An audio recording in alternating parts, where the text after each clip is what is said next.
Hi friends, இது இன்றைக்கான ஆர்டரோட ஃபஜ்ஜி ப்ரௌனி தான். ஸோ இந்த ப்ரௌனி வந்து டபுள் சாக்லேட் டாப்பிங் தான் நான் கொடுத்துருக்கேன். ஸோ டார்க் சாக்லேட் ப்ரௌனியில் மில்க் சாக்லேட்டும் ஒயிட் சாக்லேட்டும் டாப்பிங் கொடுத்து சாப்பிடும்பொழுது ரொம்பவும் டேஸ்ட்டாக இருக்கும். அண்ட் இந்த ப்ரௌனி வந்து பாருங்கள் எந்த அளவுக்கு ஃபஜ்ஜினஸோடு இருக்குதுன்னு சொல்லி. ஸோ இந்த ப்ரௌனிஸ் கூட இன்னொரு 250 கிராம் ஆர்டரும் இருந்தது. ஸோ அதுக்கும் சேம் டாப்பிங் கொடுத்து நம்ம ரெடி பண்ணிக்கிட்டோம். ஸோ வந்து நம்ம புதுசாக பேக்கிங்கை இந்த மாதிரி இம்ப்ரூவ் பண்ணியிருக்கோம்.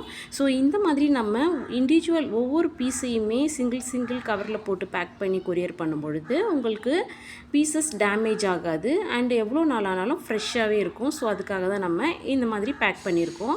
ஸோ இந்த 1/2 kg கூட கஸ்டமர் சாக்லேட்ஸ் கேட்டிருந்தாங்க. ஸோ அவங்களுக்கு நம்ம வந்து சாக்லேட்ஸுமே ஆட் பண்ணிட்டோம். அண்ட் இன்னொரு 250 கிராம் ஆர்டரில் 2 சாக்லேட் காம்ப்ளிமெண்ட்ரியாக வச்சு தேங்க்யூ நோட்ஸும் வச்சு அனுப்பியிருந்தோம். ஸோ உங்களுக்கும் இந்த மாதிரி ப்ரௌனிஸ் வேணும்னா ஸ்க்ரீனில் தெரியிற நம்பருக்கு வாட்ஸ்அப் பண்ணுங்கள். பாய்.